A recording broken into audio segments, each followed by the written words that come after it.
नमस्कार, स्वागत है आप सभी का अपने YouTube चैनल पे। आज हम हिंदी भाषा की शिक्षण वीडियो में जो अपना एक टॉपिक बचा हुआ था जिसका नाम है भाषा शिक्षण में मूल्यांकन, उपलब्धि परीक्षण का निर्माण, समग्र एवं तत्व मूल्यांकन, ये वाला टॉपिक है वो हिंदी की शिक्षण वीडियो में बचा हुआ था।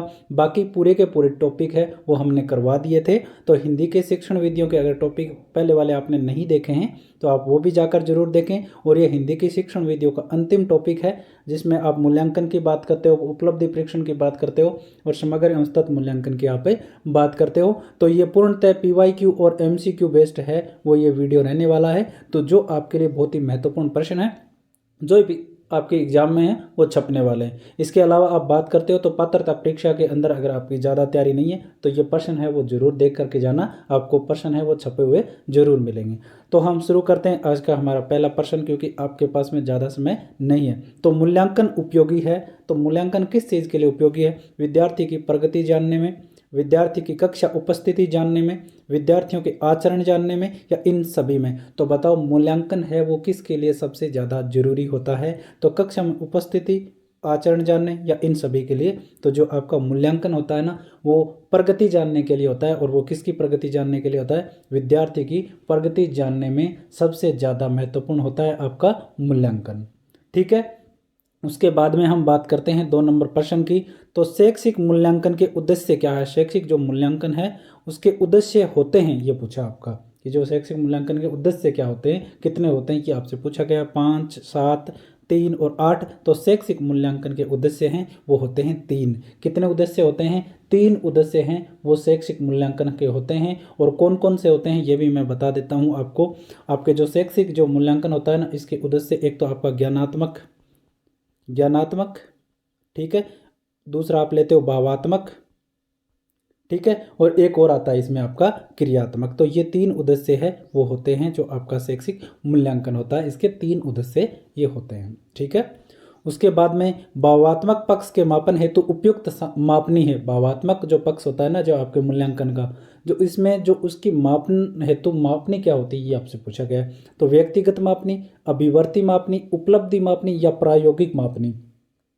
तो देखो जो आपका भावात्मक मूल्यांकन होता है ना इसके लिए जो उपयुक्त मापनी होती है ना वो होती है अभिवर्ती मापनी। कौन सी होती है? अभिवर्ती मापनी। इसके अलावा हम और भी बात कर लेते हैं। देखो हम सभी के बता देते हैं आपको।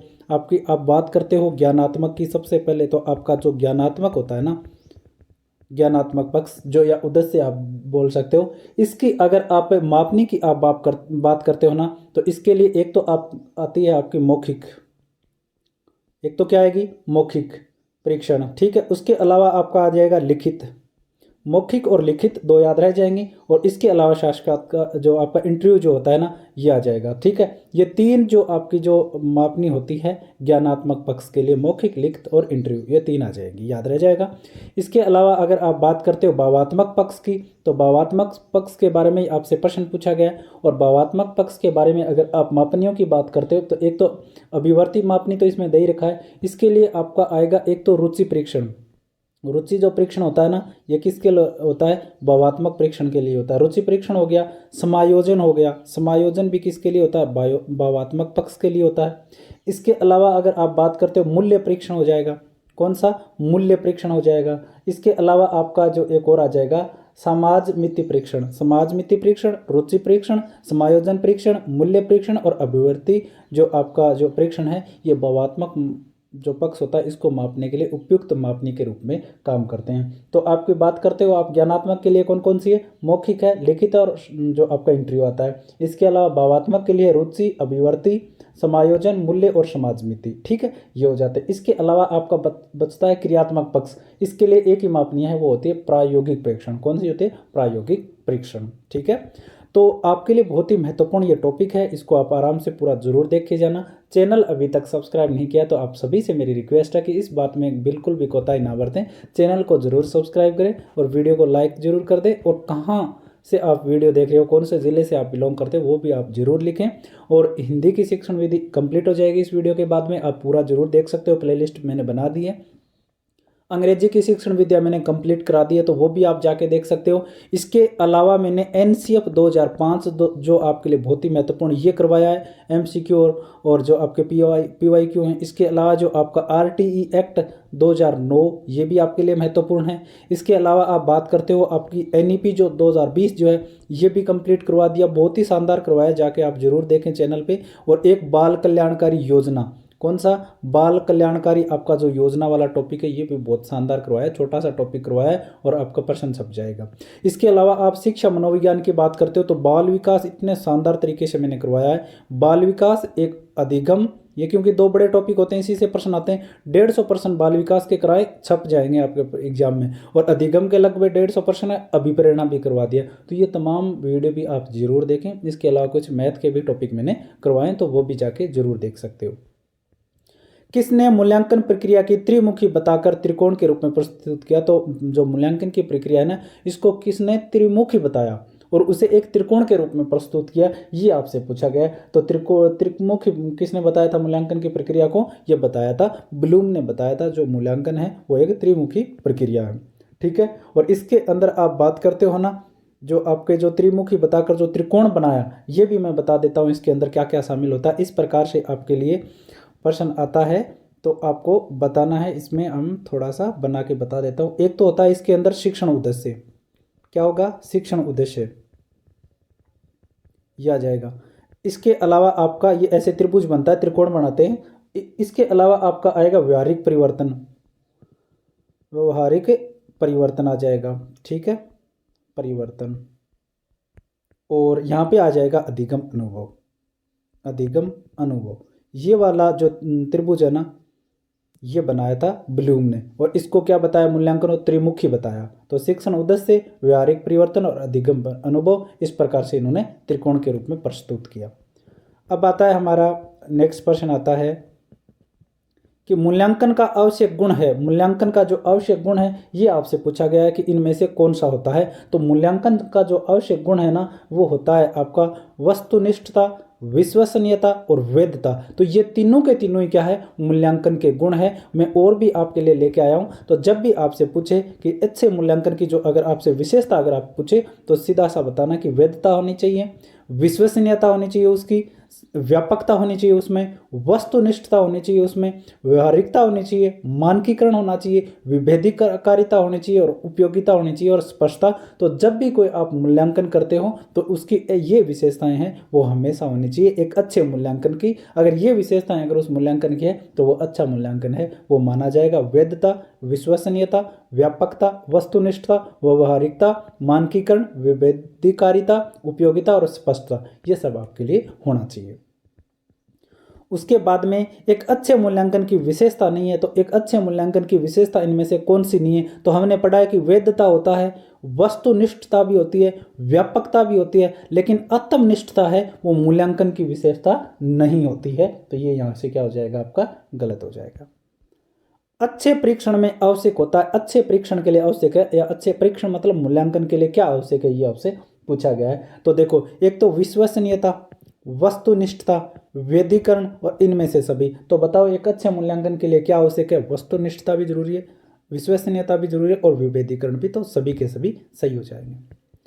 निम्नलिखित शब्दों में प्रश्न पत्र की असंगत विशेषता वाला गुण है। निम्नलिखित शब्दों में प्रश्न पत्र की जो असंगत विशेषता है ना, उसका गुण कौन सा है, ये आपसे पूछा गया है।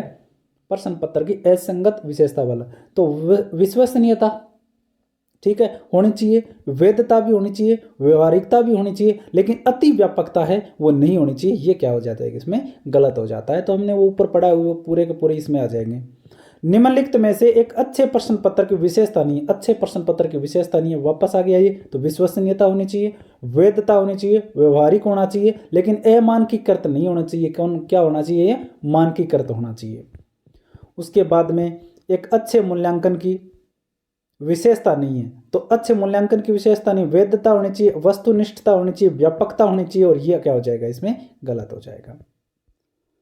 उसके बाद में आपका आता है कि अच्छे मूल्यांकन की विशेषता इनमें से कौन सी है। तो ये आपने पढ़ लिया है आराम से, आपने पूरा आपने देख लिया है। तो हमें बताना है कि एक अच्छे मूल्यांकन की इनमें से विशेषता है वो कौन सी है।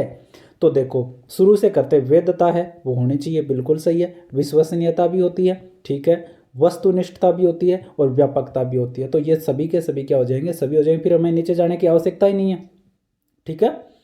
उसके बाद में जिस उद्देश्य के लिए परीक्षण तैयार किया जाता है यदि वह उसकी पूर्ति करता है तो वह क्या कहलाएगा, कि जिस उद्देश्य के लिए क्या किया जाए, परीक्षण है वो तैयार किया जाए, तो वो उस उद्देश्य की क्या कर दे, पूर्ति कर दे, तो उसको हम क्या कहेंगे, ये हमें बताना है। तो देखो वेद परीक्षण, विश्वसनीय परीक्षण, वस्तुनिष्ठ परीक्षण या विषय परीक्षण। तो बताओ उसने क्या किया है, जो परीक्षण आपने बनाया और उस उद्देश्य को उसने पूरा कर दिया, तो उस चीज को हम क्या कहेंगे, वेद परीक्षण कहेंगे। क्या कहेंगे, वेद परीक्षण कहेंगे। उसके बाद में आपका प्रश्न आता है कि जो आपका जो सतत एवं व्यापक मूल्यांकन की विशेषता नहीं है, सतत एवं व्यापक मूल्यांकन की विशेषता इनमें से कौन सी नहीं है, ये आपसे पूछा गया है, ठीक है। तो ये प्रश्न थोड़ा सा कट गया था कि विद्यार्थी के विकास के पक्षों पर जोर न देना, विद्यार्थी का नियमित मूल्यांकन करना, और इसके अलावा मैं बता देता हूँ इसके अंदर एक दो ऑप्शन और हो सकते हैं, जैसे गुणवत्तापूर्ण मूल्यांकन करना, विद्यार्थी की संप्राप्ति में सुधार करना। तो देखो यहाँ पे पहली लाइन आपको दिख रही है कि विद्यार्थी के विकास के पक्षों पर जोर ना देना, तो ये क्या हो जाएगा, इसमें गलत हो जाएगा, ये विशेषता नहीं हो सकती।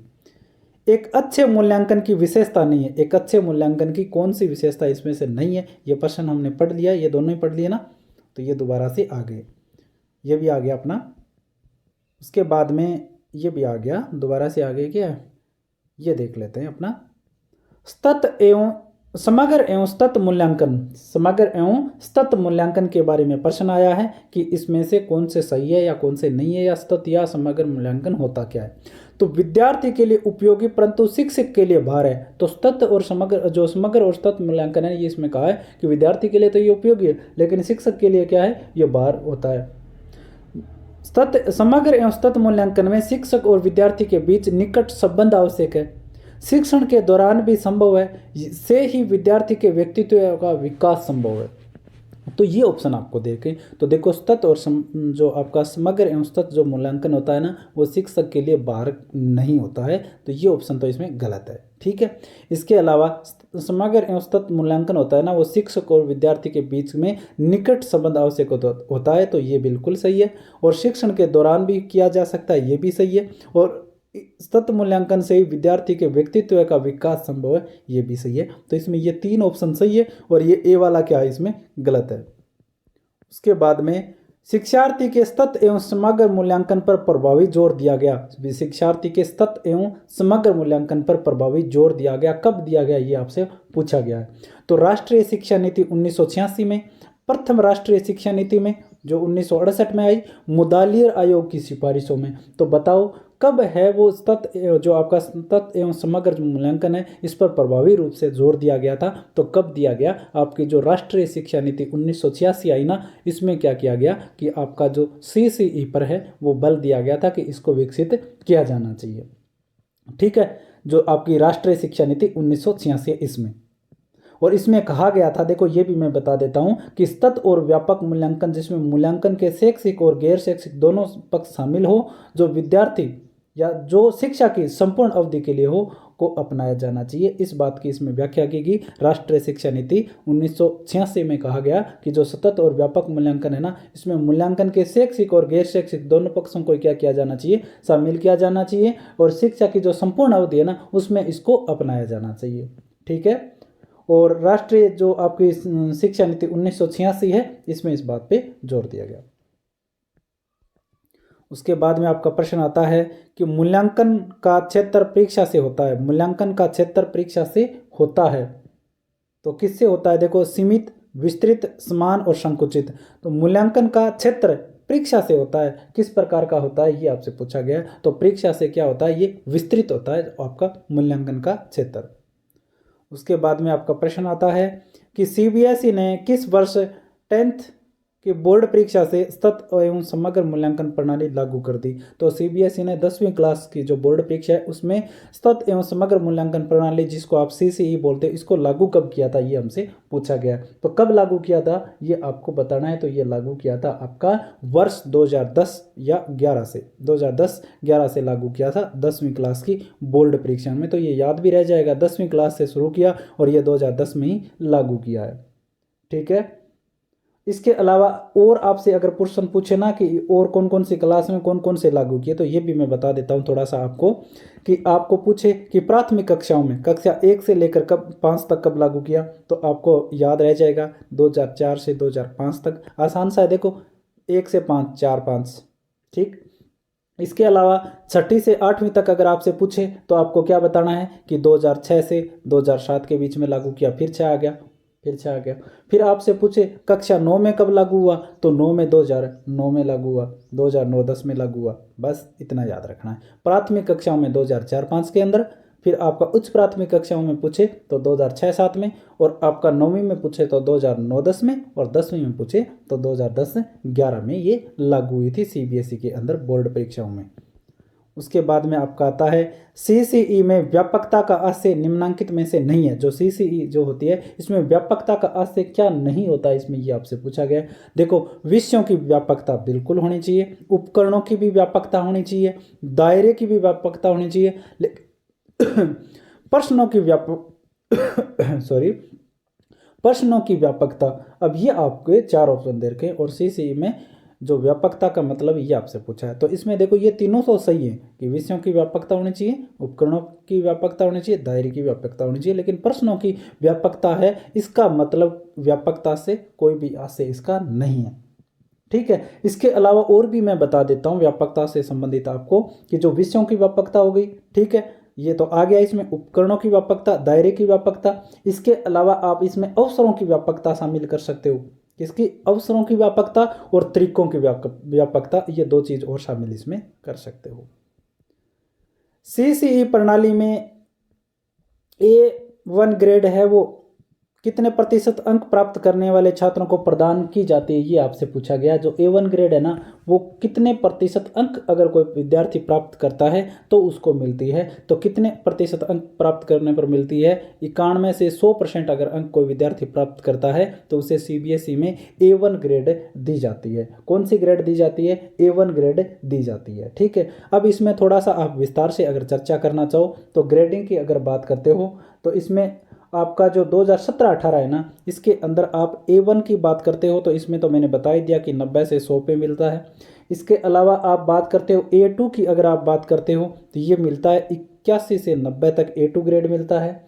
B1 ग्रेड मिलता है आपको 71 से 80 में मिलता है, और B2 ग्रेड मिलता है आपको 61 से 70 में मिलता है। उसके बाद में आता है C1 ग्रेड, वो मिलता है आपको जो 51 से लेकर 60 में मिलता है, और C2 ग्रेड मिलता है वो मिलता है 41 से 50 में, और इसके बाद में D ग्रेड 33 से 40, और E मिलता है 0 से 32 में। तो इस प्रकार से ग्रेडिंग प्रणाली है वो होती है, ठीक है।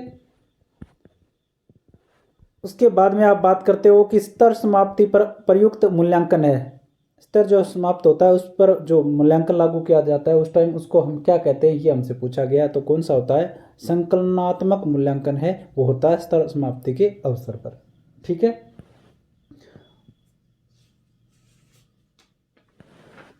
अब बात करते हो, देखो इनमें तीनों चारों का अगर आप वर्णन भी आप पूछना चाहो तो इसमें देखो सबसे पहले दे रखा है नियोजनात्मक मूल्यांकन। नियोजनात्मक जो मूल्यांकन होता है ना, ये प्रारंभ विद्यार्थियों का निर्धारण करने के लिए किया गया मूल्यांकन है। तो नियोजनात्मक मूल्यांकन क्या किया जाता है? सबसे शुरुआत में किया जाता है, विद्यार्थियों का क्या करने के लिए? निर्धारण करने के लिए मूल्यांकन किया जाता है, ठीक है। इसके अलावा अगर आप रचनात्मक मूल्यांकन की बात करते हो, ये एक रचनात्मक प्रकार का भी मूल्यांकन होता है, एक संकलनात्मक मूल्यांकन भी होता है, एक नैदानिक मूल्यांकन भी होता है। तो अलग अलग प्रकार के मूल्यांकन होते हैं। आप नैदानिक मूल्यांकन की बात करते हो तो ये सीखने व पढ़ने में कमजोर होने के कारण पता लगाने के लिए क्या क्या किया जाता है? निदानात्मक मूल्यांकन किया जाता है, या निदानात्मक या उपचारात्मक, ठीक है।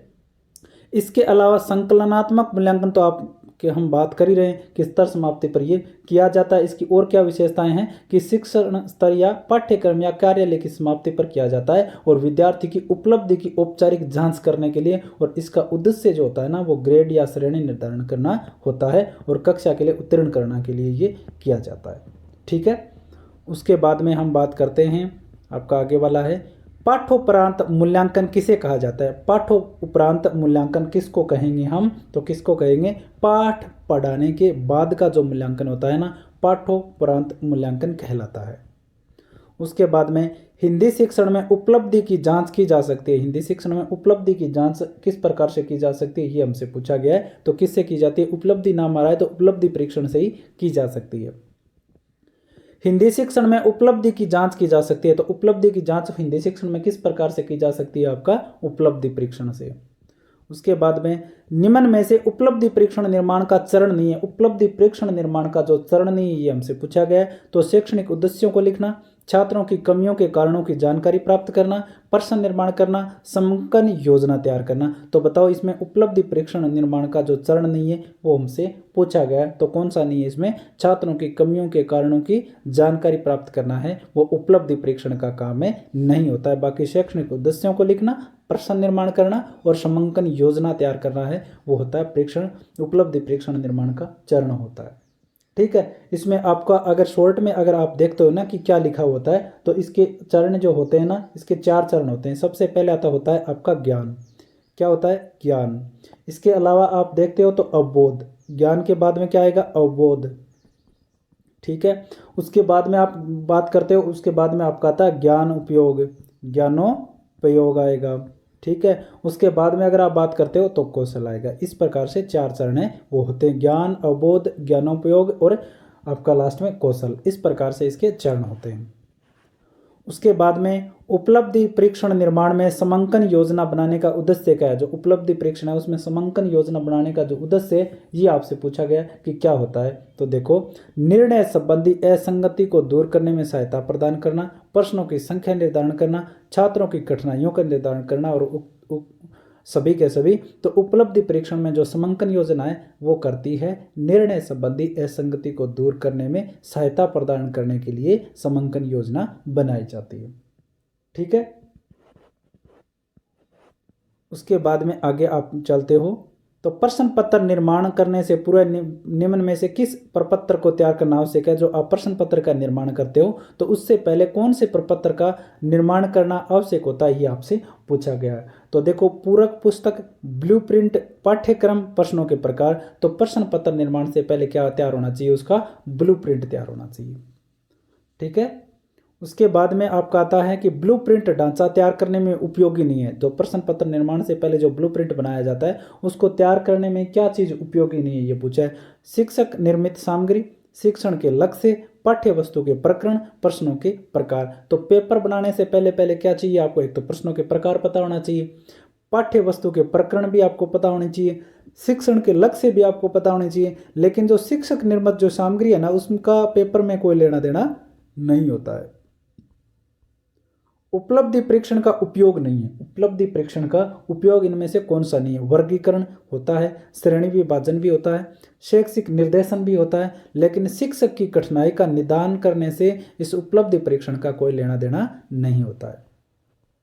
उसके बाद में आपका प्रश्न आता है उपलब्धि परीक्षण का उपयोग नहीं है। ये तो हमने देख लिया कि शिक्षक की कठिनाई का निर्धारण करना नहीं होता है। उसके बाद में हमारा प्रश्न आता है कि कौन कथन सही नहीं है। कौन कथन सही नहीं है, ये हमसे पूछा है कि वस्तुनिष्ठ प्रश्नों द्वारा स्मृति की परख की जा सकती है। तो ये बिल्कुल बात सत्य है कि जो वस्तुनिष्ठ प्रश्न होते हैं ना, उससे स्मृति की क्या की जाती है, परख की जाती है। वस्तुनिष्ठ प्रश्नों से मूल्यांकन पक्षपात रहित होता है। वस्तुनिष्ठ प्रश्नों से मूल्यांकन क्या होता है, पक्षपात रहित होता है। तो ये बात भी सही है। वस्तुनिष्ठ प्रश्नों का निर्माण समय साध्य होता है। तो वस्तुनिष्ठ प्रश्नों का जो निर्माण होता है ना, समय साध्य होता है, ये भी सही है। और वस्तुनिष्ठ प्रश्नों से भाषा विषयक कमजोरियां जानी जा सकती है। तो ये प्रश्न है वो, इसमें जो ये पॉइंट है वो सही नहीं होता। ठीक है, उसके बाद में आपका आता है कि वस्तुनिष्ठ प्रश्नों की उपयोगिता का प्रमुख कारण है। वस्तुनिष्ठ प्रश्नों की उपयोगिता का प्रमुख कारण इनमें से कौन सा, ये आपसे पूछा है। तो वस्तुनिष्ठ परीक्षण जो आपके प्रश्न होंगे तो इसका कारण रटाई से मुक्ति, पाठ्यक्रम व्यापिति और निष्पक्ष मूल्यांकन या विद्यार्थियों का हित। तो वस्तुनिष्ठ प्रश्न की जो उपयोगिता होती है मुख्य रूप से वो होती है निष्पक्ष मूल्यांकन से। किससे होती है, निष्पक्ष मूल्यांकन से। ठीक है, उसके बाद में छात्र की मौखिक अभिव्यक्ति को योग्यता का मूल्यांकन करते समय निम्न में से आवश्यक क्या है। छात्र की मौखिक अभिव्यक्ति को योग्यता का मूल्यांकन करते समय निम्न में से आवश्यक है। तो मौखिक अभिव्यक्ति है ना, उसकी योग्यता का जो मूल्यांकन आप कर रहे हो उसके लिए सबसे आवश्यक क्या है, वो आपसे पूछा गया है। तो देखो, शुद्ध उच्चारण बिल्कुल होना चाहिए, मुख्य अभिव्यक्ति में उच्चारण शुद्ध होना चाहिए, उचित गति भी होनी चाहिए, व्याकरण सम्मत भाषा का प्रयोग भी आना चाहिए उसको, तो उपयुक्त क्या हो जाएगा, सभी हो जाएगा। उसके बाद में आपका प्रश्न आता है कि विचारों की अच्छी अभिव्यक्ति किस प्रकार के प्रश्नों में हो सकती है। विचारों की अच्छी अभिव्यक्ति किस प्रकार के प्रश्नों में हो सकती है, तो ये हो सकती है आपकी निबंधात्मक जो प्रश्न होते हैं ना, उनमें हो सकती है। ठीक है। उसके बाद में आपका आता है प्रश्न, नेक्स्ट प्रश्न आता है कि उपलब्धि परीक्षण के संबंध में कौन सा कथन उपयुक्त नहीं है। उपलब्धि परीक्षण के संबंध में कौन सा उपयुक्त नहीं है, यह आपसे पूछा गया कि मौखिक परीक्षा में पक्षपात की आशंका रहती है, तो बिल्कुल सही बात है, मौखिक में रहती है आशंका। निबंधात्मक प्रश्नों के मूल्यांकन में वस्तुपरकता का अभाव रहता है, ये भी सही है। क्रियात्मक परीक्षाओं में शाब्दिक ज्ञान का महत्व नहीं होता, जो क्रियात्मक परीक्षाएं होती हैं उनमें शाब्दिक ज्ञान का महत्व नहीं होता है, ये भी सही है। वस्तुनिष्ठ परीक्षा से मौलिकता का विकास होता है, ये क्या हो जाएगा, इसमें गलत हो जाएगा। वर्तमान परीक्षा प्रणाली में दोष है, वर्तमान जो शिक्षा प्रणाली है इसमें दोष कौन सा है, यह विद्यार्थी द्वारा अर्जित योग्यता का सही मूल्यांकन नहीं करती है, ये भी सही है। इनमें इसके अलावा इसमें संपूर्ण पाठ्यक्रम के अध्ययन की आवश्यकता नहीं रहती है, तो वर्तमान जो शिक्षा प्रणाली है ना, इसका प्रमुख दोष है यही है कि इसमें संपूर्ण पाठ्यक्रम के अध्ययन की आवश्यकता नहीं होती, यह विद्यार्थी द्वारा अर्जित योग्यता सही मूल्यांकन नहीं करती है, इसमें अंकन का कोई सुनिश्चित मापदंड नहीं है, तो ये सारे के सारे क्या है, वर्तमान शिक्षा प्रणाली में दोष है। उसके बाद में आपका प्रश्न आता है कि उपलब्धि परीक्षण के संबंध में कौन से कथन उपयुक्त नहीं है, तो कौन से इसमें उपयुक्त नहीं है ये पूछा, ये हो गया ना अपना प्रश्न, ये दोनों ही हो गए। इसके अलावा सत्य असत्य परीक्षण कहलाता है, सत्य असत्य परीक्षण कहलाता है, ये आपसे पूछा गया। तो सत्य और असत्य परीक्षण को क्या कहते हो आप, तो क्या कहोगे, बहुसंख्यक चुनाव परीक्षण, एकांतर प्रत्युक्ता परीक्षण, समरूप परीक्षण या बहुरिक्त स्थानपूर्वक परीक्षण। तो सत्य और असत्य जो परीक्षण होता है ये हो जाएगा इसमें एकांतर प्रत्युक्ता परीक्षण के रूप में जाना जाता है। वस्तुनिष्ठ प्रश्न का प्रकार है, वस्तुनिष्ठ प्रश्न का प्रकार इनमें से कौन सा है, आलोचनात्मक प्रश्न, विश्लेषणात्मक प्रश्न, व्याख्यात्मक प्रश्न या मिलान प्रश्न। तो वस्तुनिष्ठ प्रश्नों का प्रकार है मिलान प्रश्न। उसके बाद में बहुविकल्प, सही गलत, विषम का चुनाव, युगलीकरण एवं रिक्त स्थान की पूर्ति किस प्रकार के प्रश्नों के भेद है। जो आपका बहुविकल्प, सही गलत, विषम का चुनाव, युगलीकरण एवं जो रिक्त स्थान की जो पूर्ति वाले जो प्रश्न होते हैं ना, ये किस प्रकार के प्रश्न है, ये आपसे पूछा गया है। तो किस प्रकार के प्रश्न है, ये वस्तुनिष्ठ प्रकार के प्रश्न होते हैं। वस्तुनिष्ठ प्रश्न का प्रकार है, वस्तुनिष्ठ प्रश्न का प्रकार इनमें से कौन सा है, तो ये तो वापस आ गया ना मिलान चिन्ह वाला। उसके बाद में वस्तुनिष्ठ परीक्षा में शामिल है, वस्तुनिष्ठ परीक्षा में शामिल इनमें से कौन सा है, ये आपसे पूछा गया। तो कौन होता है इसमें शामिल, आपका मिलान पद परीक्षा है, वो वस्तुनिष्ठ परीक्षा में शामिल होते हैं। तो छोटे प्रश्न है इसमें, तो हम फटाफट से कर लेते हैं क्योंकि ज़्यादा समय आपके पास भी नहीं है, परीक्षा एकदम नज़दीक है। यदि कोई विद्यार्थी अशुद्ध लिखता है तो आप क्या उपचार करेंगे। तो कोई विद्यार्थी है वो अशुद्ध लिख रहा है तो आप उपचार के रूप में क्या करेंगे, ये आपसे पूछा गया है। तो क्या होना चाहिए आपकी तरफ से उपचार। तो यदि कोई विद्यार्थी अशुद्ध लिख रहा है तो आपकी तरफ से क्या होना चाहिए, निदानात्मक परीक्षण, उपचारात्मक, माँ बाप से शिकायत या उसे दंड देंगे। तो जो विद्यार्थी अशुद्ध लिखता है तो उसके लिए क्या होना चाहिए, उपचार होना चाहिए। निदान में तो क्या पता लगाया जाता है, लेकिन आपको पता लग गया क्या लिख रहा है वो अशुद्ध, तो क्या करेंगे उसका उपचार। निदान की परीक्षण विधि के प्रकार कितने होते हैं, निदान की जो परीक्षण विधि है इसमें प्रकार कितने होते हैं ये पूछा गया। तो निदान परीक्षण 2 प्रकार के होते हैं। कितने प्रकार के, 2 प्रकार के। कौन कौन से, एक तो अध्यापक निर्मित परीक्षण और एक मानकीकृत परीक्षण। निदान परीक्षण 2 प्रकार, कौन कौन से, अध्यापक निर्मित परीक्षण और एक मानकीकृत परीक्षण। उसके बाद में विद्यार्थी के लगातार मूल्यांकन हेतु उपयुक्त परीक्षा पद्धति है, विद्यार्थी के लगातार मूल्यांकन हेतु उपयुक्त जो आपकी जो मूल्यांकन पद्धति है ना, ये आपसे पूछेगी है कि इनमें से कौन सी होती है। तो कौन सी होनी चाहिए, तो ये हो जाएगी आपकी सतत एवं व्यापक मूल्यांकन पद्धति, सत्र अंत परीक्षा पद्धति, वार्षिक परीक्षा पद्धति, मौखिक परीक्षा पद्धति। तो बताओ कौन सी इसमें से पद्धति है वो विद्यार्थी के लगातार मूल्यांकन के लिए सही रहेगी। तो ये हम पढ़ रहे हैं सतत एवं व्यापक मूल्यांकन। हिंदी भाषा में मूल्यांकन करते समय आप किसे सर्वाधिक महत्वपूर्ण उद्देश्य मानते हैं। जो हिंदी भाषा के जो मूल्यांकन कार्य है ना उसमें सर्वाधिक महत्वपूर्ण क्या है, ये आपसे पूछा गया है। तो क्या होना चाहिए, निबंध लेखन, अधिगम क्षमता, काव्य सर्जन क्षमता या व्याकरण नियमों का ज्ञान। तो जो हिंदी भाषा में मूल्यांकन है ना उसमें सर्वाधिक उपयोगी होता है अधिगम क्षमता। निम्नलिखित में से सतत एवं व्यापक मूल्यांकन का उद्देश्य है, सतत एवं व्यापक मूल्यांकन का उद्देश्य आपसे पूछा है कि इनमें से कौन सा है, तो कौन सा हो जाएगा इसमें, तो विद्यार्थी को रोजगार परक शिक्षा देना, विद्यार्थियों में प्रतिस्पर्धा भावना जगाना, विद्यार्थी की अधिगम क्षमता का संवर्धन करना, अध्यापक पर कार्यभार बढ़ाना। तो आपका जो सतत एवं व्यापक मूल्यांकन है इसका मुख्य उद्देश्य होता है विद्यार्थी की जो अधिगम क्षमता है ना उसमें क्या करना, वृद्धि करना। तो इसमें कौन सा ऑप्शन सही होगा, सी ऑप्शन सही होगा। उसके बाद में मौखिक मूल्यांकन के संबंध में उपयुक्त कथन है, मौखिक मूल्यांकन के संबंध में उपयुक्त कथन इसमें से कौन सा है कि मौखिक मूल्यांकन में दीर्घ उत्तरीय प्रश्न पूछे जाते हैं, बिल्कुल गलत है, शॉर्ट उत्तरीय होते हैं इसमें। मौखिक मूल्यांकन करता निष्ठावान, सहनशील और विशेषज्ञ होना चाहिए। तो जो मौखिक मूल्यांकन है तो ये बात तो कहीं ना कहीं सही है। इसके अलावा मौखिक मूल्यांकन में समूह निष्ठा अधिक होनी चाहिए, बिल्कुल नहीं होनी चाहिए। मौखिक मूल्यांकन में विद्यार्थी को आत्म अभिव्यक्ति के अवसर कम मिलने चाहिए, तो ज़्यादा मिलने चाहिए, इसमें ये क्या हो जाते हैं, इसमें गलत हो जाएंगे। उसके बाद में आपका प्रश्न आता है कि मूल्यांकन के उद्देश्यों की प्राप्ति की सीमा का निर्णय करने की प्रक्रिया, मूल्यांकन है वो उद्देश्यों की प्राप्ति की सीमा का निर्णय करने की प्रक्रिया है। मूल्यांकन की ऐसी परिभाषा है वो किसने दी थी, तो किसने दी थी, ऐसी परिभाषा है वो माइकेलिस ने दी थी। माइकेलिस ने कहा कि मूल्यांकन है वो उद्देश्य प्राप्ति की जो सीमा का है वो निर्धारण करने की क्या होती है कि प्रक्रिया होती है। सतत एवं व्यापक मूल्यांकन का दोष क्या है, सतत एवं व्यापक मूल्यांकन का दोष आपसे पूछा है कि क्या होता है इसमें से, तो देखो इसमें विद्यार्थियों का निरंतर मूल्यांकन होता रहता है, तो ये तो सही है, दोष नहीं है, लाभ है। विद्यार्थियों को अपनी कमियों का निरंतर ज्ञान रहता है, ये भी सही है, तो लाभ होता है, इसमें दोष नहीं है। इसमें अभिभावकों को विद्यार्थी की निरंतर प्रगति की जानकारी होती रहती है, ये भी लाभ है।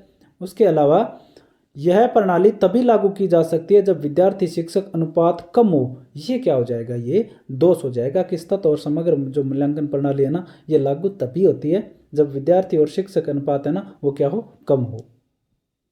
उसके बाद में उपलब्धि परीक्षण के निर्माण में कितने पदों का प्रयोग किया जाता है, यह प्रश्न आ चुका है, तो कितने पदों का प्रयोग किया जाता है बताओ। उपलब्धि परीक्षा के निर्माण में 4 पदों का प्रयोग है वो किया जाता है।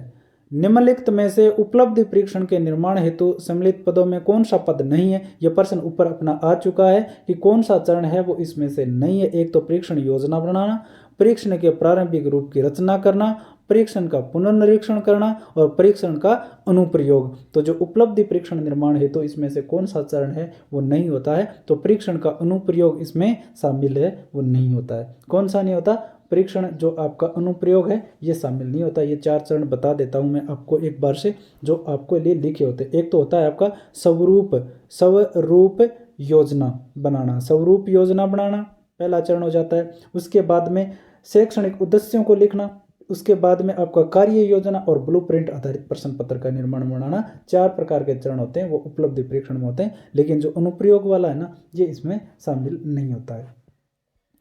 उसके बाद में मूल्यांकन के पक्ष में सम्मिलित है, तो मूल्यांकन के पक्ष में क्या सम्मिलित है ये आपसे पूछा गया है। तो मात्रात्मक, संरचनात्मक या अप्रेरणात्मक पक्ष या ज्ञानात्मक पक्ष। तो मूल्यांकन में क्या होते हैं, ज्ञानात्मक, भावात्मक और क्रियात्मक। तो इसमें से ये एक ही चरण इसमें शामिल होता है। मानसिक योग्यता परीक्षण किया जाता है, मानसिक योग्यता परीक्षण है वो कहाँ किया जाता है ये आपसे पूछा है। उपलब्धि परीक्षण में, बुद्धि परीक्षण में, व्यक्तित्व परीक्षण में या इनमें से कोई नहीं। तो जो आपका मानसिक योग्यता परीक्षण है वो किया जाता है आपका उपलब्धि परीक्षण में। उसके बाद में प्रश्न आता है कि मूल्यांकन की प्रक्रिया की व्यापकता छात्र के समस्त व्यक्तित्व पर अपने प्रसार का उल्लेख करती है, न केवल उसकी बौद्धिक उपलब्धि का। उपयुक्त कथन किसका है कि जो मूल्यांकन की जो प्रक्रिया की जो व्यापकता है ना वो छात्र के समस्त व्यक्तित्व पर अपने प्रसार का उल्लेख करती है, न कि केवल उसकी बौद्धिक उपलब्धि पर। ऐसा करने वाले मनोवैज्ञानिक कौन थे, तो ये थे रेमर्स एवं गेज थे। उसके बाद में प्रश्न आता है इनमें से मौखिक परीक्षाओं का गुण है, तो मौखिक परीक्षाओं का गुण आपसे पूछा गया कि इनमें से कौन सा है। तो एक शिक्षक एक समय में एक ही छात्र की परीक्षा ले सकता है, अतः समय अधिक लगता है। तो ये तो देखो इसका क्या है, दोष है कि जो मौखिक परीक्षा है ना एक समय पर एक ही छात्र की ली जा सकती है और ये इसमें समय भी क्या लगता है अधिक। तो ये क्या हो जाएगा, इसका दोष हो जाएगा। मौखिक परीक्षाओं को वस्तुनिष्ठ नहीं बनाया जा सकता, तो बिल्कुल नहीं बनाया जा सकता, ये भी क्या इसका दोष है, गुण नहीं है। इन परीक्षाओं से विद्यार्थी के 3 भाषाई कौशल जैसे सुनने, पढ़ने और बोलने का एक साथ मापन किया जा सकता है। तो ये सही है कि जो मौखिक परीक्षा है इनमें 3 कौशल तैयार होते हैं, सुनना, पढ़ना और बोलना। उसके अलावा इन परीक्षाओं से विद्यार्थी के लेखन कौशल का मापन नहीं किया जा सकता, ये भी क्या है, मौखिक परीक्षण का दोष है। उसके बाद में आपका प्रश्न आता है सतत एवं व्यापक मूल्यांकन प्रणाली का दोष। सतत एवं व्यापक मूल्यांकन प्रणाली का दोष ही पूछा गया आपसे। अल्प समयांतर में होने वाली परीक्षा से विद्यार्थी पूरे वर्ष अध्ययनशील रहते हैं। तो बार बार में जो आपके टेस्ट लगते रहते हैं ना, इससे विद्यार्थी क्या रहते हैं, लगातार पढ़ते रहते हैं। तो ये क्या इसका गुण है। शिक्षक विद्यार्थी को आवश्यक निर्देशन एवं परामर्श निरंतर देते रहते हैं। तो ये भी क्या इसका गुण है, दोष नहीं है। विद्यार्थी को अपनी कमियों का ज्ञान निरंतर होता रहता है, ये भी इसका गुण है। तो लास्ट में बचता है आपका कि विद्यार्थी वर्ष भर परीक्षा का भय बना रहता है, जिससे उसका स्वाभाविक विकास प्रभावित होता है। तो ये मूल्यांकन वाली जो प्रक्रिया है ना, सतत मूल्यांकन से, ये इसका क्या है, दोष की विद्यार्थी को पूरे वर्ष भर है वो परीक्षाओं का डर बना रहेगा और अन्य विकास उसका नहीं हो पाएगा। मूल्यांकन की प्रक्रिया की व्यापकता छात्र के समस्त व्यक्तित्व पर अपने प्रसार का उल्लेख करती है, न कि उसकी केवल बौद्धिक उपलब्धि की। ऐसा कहने वाले मूल्यांकन का जो कथन है, ये किसने कहा था, ये आपसे पूछा गया, ये पहले भी आ गया ना। तो ये कहा था रिमर्स एवं गेज ने कहा था। उसके बाद में आपका प्रश्न आता है कि किस उपलब्धि परीक्षण के अंतर्गत विद्यार्थियों की रुचियों, अभिवर्तियों तथा समायोजन क्षमताओं का अध्ययन किया जा सकता है। ऐसा कौन सा परीक्षण है जिसमें विद्यार्थी की रुचि है, अभिवर्ति है, समायोजन क्षमता है, इन तीनों का क्या कर लिया जाता है, अध्ययन कर लिया जाता है। तो बुद्धि परीक्षण, उपलब्धि परीक्षण, व्यक्तित्व परीक्षण। तो इसमें कौन सा होगा, व्यक्तित्व परीक्षण होगा। उसके बाद में आपका प्रश्न आता है कि भाषा शिक्षण के द्वारा विद्यार्थियों के भाषाई ज्ञान एवं कौशल तथा उनकी रुचियों एवं अभिवर्तियों में कितना विकास हुआ है, इसकी सापेक्षित जानकारी प्राप्त करने हेतु कौन से दो कार्य होते हैं जो भाषा शिक्षण के द्वारा विद्यार्थियों के भाषाई ज्ञान एवं कौशल तथा उनकी रुचि, अभिवर्ति में कितना विकास हुआ, इसकी सापेक्षित जानकारी प्राप्त करने के लिए कौन से काम हैं वो किए जाते हैं, ये हमसे पूछा गया। तो देखो, आवर्ती पुनरावर्ती, स्थान परिवर्तन चिकित्सा, अस्पष्टता, मापन और मापन द्वारा प्राप्त मापों की संख्या। तो ये सारी चीज जानकारी प्राप्त करने के लिए एक तो मापन होना चाहिए और मापन द्वारा प्राप्त मापों की व्याख्या होनी चाहिए, तभी सारी जानकारी मिलेगी। भाषा शिक्षण के क्षेत्र में मापन की सर्वाधिक प्रयोग में ली जाने वाली विधि का नाम है। भाषा शिक्षण के क्षेत्र में मापन की सर्वाधिक प्रयोग में ली जाने वाली विधि है वो इनमें से कौन सी होती है, ये आपसे पूछा गया है। तो कौन सी विधि होती है, इसमें परीक्षा विधि है वो सबसे ज्यादा काम में ली जाती है। सतत एवं व्यापक मूल्यांकन व्यवस्थित ढंग से किया जाए तो इसका प्रमुख लाभ है। सतत और व्यापक मूल्यांकन अगर व्यवस्थित रूप से किया जाता है तो इसका लाभ क्या होता है, ये पूछा है कि विद्यार्थी केवल आंतरिक मूल्यांकन होता है, विद्यार्थी का केवल आंतरिक मूल्यांकन होता है, ये तो नहीं है। विद्यार्थी स्तर पर्यंत अध्ययनशील रहते हैं, तो ये बिल्कुल इसमें क्या हो जाता है, सही हो जाता है कि विद्यार्थी है वो लगातार अगर सतत और व्यापक मूल्यांकन होगा तो वो वर्ष भर क्या रहेगा, पढ़ता रहेगा। भाषा प्रश्न पत्र निर्माण में ध्यातव्य है कि ध्यान में रखने वाली बात क्या होनी चाहिए भाषा प्रश्न पत्र के निर्माण, ये आपसे पूछा है। तो ज्ञानात्मक प्रश्न अधिक होने चाहिए, निबंधात्मक प्रश्न अधिक होने चाहिए, अव्यक्तिबोध प्रश्न अधिक होने चाहिए, या ज्ञान, अबोध और अव्यक्ति से प्रश्न से पूर्ण प्रश्न हो। तो ये तीनों क्या आने चाहिए, एक भाषा प्रश्न पत्र में आने चाहिए कि उसमें ज्ञान का भी ध्यान रखना चाहिए, ज्ञानात्मक का भी, अवबोध का भी और अभिव्यक्ति का। उसके बाद में आपका प्रश्न आता है तुलसीकृत ग्रंथों के नाम लिखिए। तुलसीकृत ग्रंथों के नाम लिखिए, प्रश्न का प्रकार है। ऐसा एक प्रश्न है कि तुलसीकृत जो ग्रंथ है उनके नाम लिखो, ये एक प्रश्न आया। तो ये बताओ किस प्रकार का प्रश्न है, तो किस प्रकार का प्रश्न है, ये लघुत्तर प्रश्न है। ये कैसा है, लघुत्तर। उसके बाद में आपसे पूछा है कि सतत एवं व्यापक मूल्यांकन प्रणाली उपयुक्त है, परंतु यह लाभकर तभी हो सकती है जब, कि सतत और जो व्यापक मूल्यांकन प्रणाली है ना, ये क्या होती है, लाभदायक होती है। लेकिन ये लाभदायक होती कब है, ये आपसे पूछा गया है। तो कब होनी चाहिए, ये आपसे पूछा है कि मूल्यांकन पक्षपात रहित हो। ठीक है, ये बात तो सही है कि मूल्यांकन है वो पक्षपात रहित होना चाहिए। आंतरिक मूल्यांकन व वार्षिक परीक्षा के प्राप्तांक अलग अलग दर्शाए जाएं। तो सतत और व्यापक मूल्यांकन प्रणाली है वो उपयुक्त बनाने के लिए है या लाभकारी होने के लिए ये आवश्यक है कि उसमें कोई पक्षपात ना होना चाहिए, और जो आंतरिक मूल्यांकन है और जो वार्षिक परीक्षा के प्राप्तांक है उनको क्या लिखने चाहिए, अलग अलग दर्शाए जाने चाहिए। तो ये इसमें सही हो जाएगा। टारगर्सन तथा एडम्स के अनुसार भाषा में मूल्यांकन का सही अर्थ है, तो मूल्यांकन का सही अर्थ बताना है दो मनोवैज्ञानिकों के हिसाब से, तो इसमें यह हो जाएगा कि किसी वस्तु या प्रक्रिया का मूल्य है वो निश्चित करना ही क्या होता है, मूल्यांकन का अर्थ होता है। किसी वस्तु या प्रक्रिया का मूल्य निश्चित करना मूल्यांकन का सही अर्थ होता है, टार्गसन और एडम्स के अनुसार। उसके बाद में कौन सा प्रश्न आ गया अपना, उपचारात्मक शिक्षण में नहीं होना चाहिए। उपचारात्मक शिक्षण में नहीं होना चाहिए, क्या नहीं होना चाहिए, उत्साहवर्धन तो होना चाहिए, अभ्यास भी होनी चाहिए, सहानुभूति, उपहास। तो सहानुभूति भी होनी चाहिए, अभ्यास भी होना चाहिए और उत्साहवर्धन भी होना चाहिए, लेकिन उपचार करते समय उपहास नहीं उड़ाना चाहिए। उपचारात्मक शिक्षण के लिए आवश्यक नहीं है, उपचारात्मक शिक्षण के लिए क्या आवश्यक नहीं है, शिक्षण विधि को स्थायी रखना, विद्यार्थी की किसी भी गलती की अवहेलना करना, पहले निदानात्मक परीक्षण कर लेना, और इनमें से कोई नहीं। तो देखो, उपचार से पहले निदान तो करना चाहिए। विद्यार्थी किसी भी कोई भी प्रकार की गलती है ना, उसमें क्या नहीं होना चाहिए, अवहेलना नहीं होना चाहिए। शिक्षण विधि को स्थायी बनाए रखना है, वो ये काम है, वो नहीं होना चाहिए भाई, ठीक है। उपचारात्मक शिक्षण द्वारा अध्यापकों की कमियों का उपचार करते हैं, छात्रों के घायल होने पर उपचार करते हैं, छात्रों की कमजोरियों का निदान कर उसे दूर करने हेतु शिक्षण करते हैं। इनमें से कुछ या कुछ नहीं कह सकते। तो ये आपका जो उपचारात्मक जो शिक्षण होता है ना, इसमें क्या किया जाता है कि छात्रों की कमजोरियों को पता लगाया जाता है और उसे क्या किया जाता है, दूर किया जाता है। उसके बाद में आपका प्रश्न आता है कि उपचारात्मक शिक्षण का उद्देश्य क्या है। उपचारात्मक शिक्षण का उद्देश्य क्या होता है, छात्रों की त्रुटियों का पता लगाना, विषय के प्रति रुचि उत्पन्न करना, छात्रों का पिछड़ापन दूर करना या छात्रों की प्रगति का ज्ञान प्राप्त करना। तो उपचारात्मक शिक्षण का जो उद्देश्य होता है वो होता है छात्रों का पिछड़ापन दूर करना, जो अपने स्तर के जो बच्चे उनके बराबर ज्ञान नहीं प्राप्त करते उनके लिए उपचारात्मक शिक्षण है। सीखने संबंधी कठिनाइयों का ज्ञान प्राप्त करना या अध्यापन संबंधी कठिनाइयों को दूर करते हुए शिक्षण किया जाना, बालकों की वर्तनी संबंधी कठिनाइयों का पता लगाना, शिक्षक की विषय संबंधी कठिनाइयों का पता लगाना। तो जो आपका जो उपचारात्मक शिक्षण होता है ना, ये होता है अध्यापन संबंधी कठिनाइयों को दूर करते हुए शिक्षण किया जाना ही उपचारात्मक शिक्षण है। चिकित्सात्मक अध्यापन को क्या कहा जाता है। चिकित्सात्मक जो अध्यापक होता है, अध्यापन जो होता है, उसको हम क्या कहते हैं, उपचारात्मक शिक्षण कहते हैं। एक बालक जरूरत से ज्यादा अपने आप को असमर्थ समझ रहा है, वह हीन भावना ग्रंथि से पीड़ित है और आत्मविश्वास खो बैठा। एक शिक्षक के नाते आप उसका उपचार करेंगे।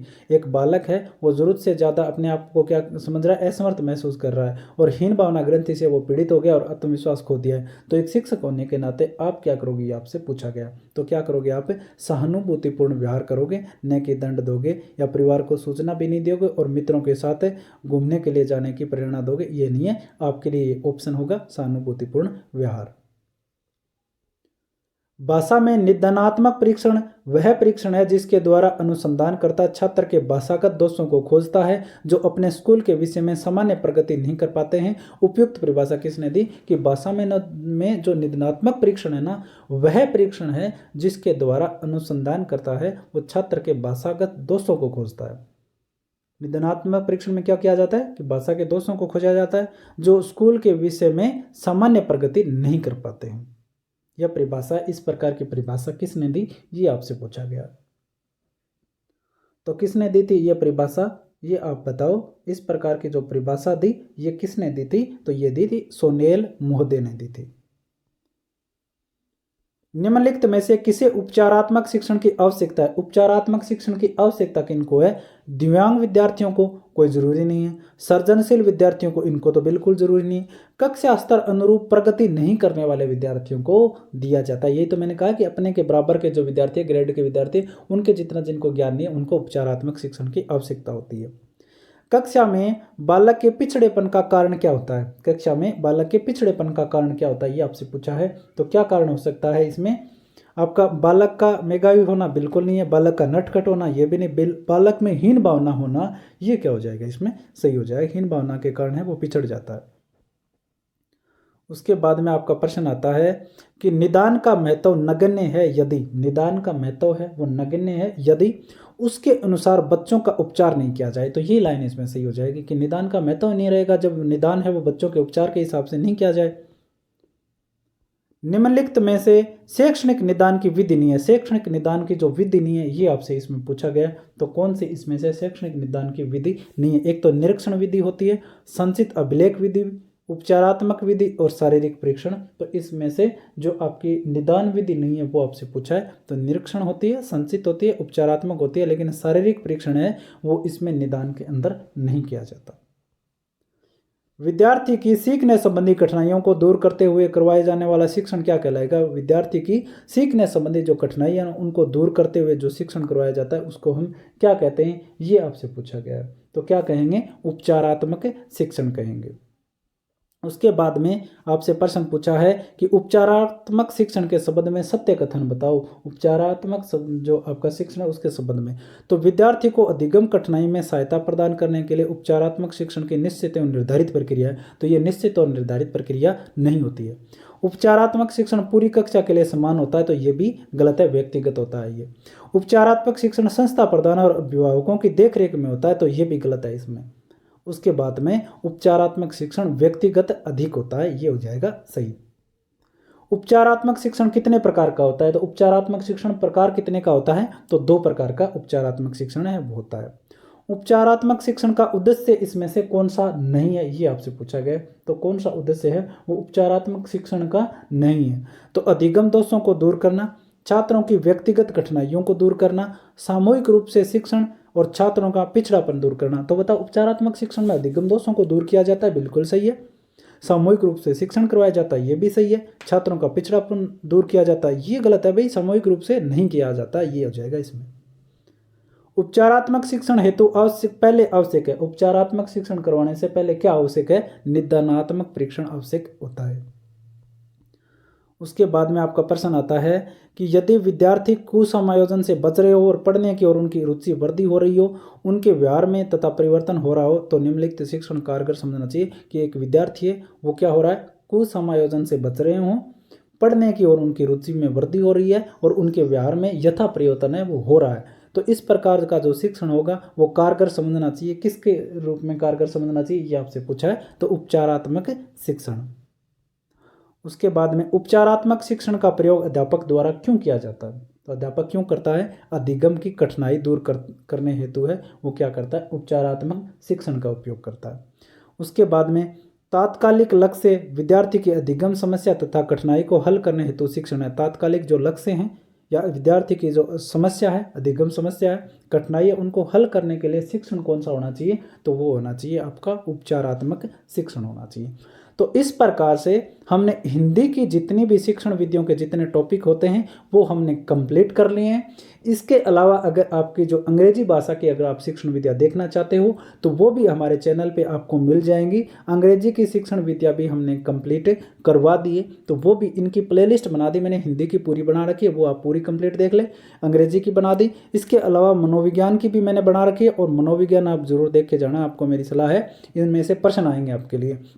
और इसमें आपका बड़ा टॉपिक बाल विकास, अधिगम और अभिप्रेरणा, तीनों टॉपिक मैंने करवा दिए। हो सकता है आजकल मैं 1-2 और करवा दूँ, ठीक है। और इसके अलावा आपके लिए महत्वपूर्ण टॉपिक जो होते हैं, एनसीएफ 2005 है, आरटी एक्ट 2009 है, ये मैंने करवा दिया है। इसके अलावा एनईपी जो आपकी 2020 नया जुड़ा टॉपिक, ये मैंने करवा दिया है। इसके अलावा आपके लिए जो बाल कल्याणकारी योजना महत्वपूर्ण है वो मैंने करवाए, और कुछ मैथ के टॉपिक भी करवाएं, तो आप जरूर देखना। आप सभी वीडियो को बहुत सारा प्यार दे रहे हो, आप सभी का मेरी तरफ मैं धन्यवाद करता हूं। और साथ ही साथ आपके जितना भी आपका जो भी विद्यार्थी मेरे वीडियो देख रहे हो, आप सभी का पेपर है वो शानदार तरीके का जाए। आप सभी को मेरी तरफ से शुभकामनाएं हैं। चैनल सब्सक्राइब जरूर करोगे ऐसी मैं आशा रखता हूं। और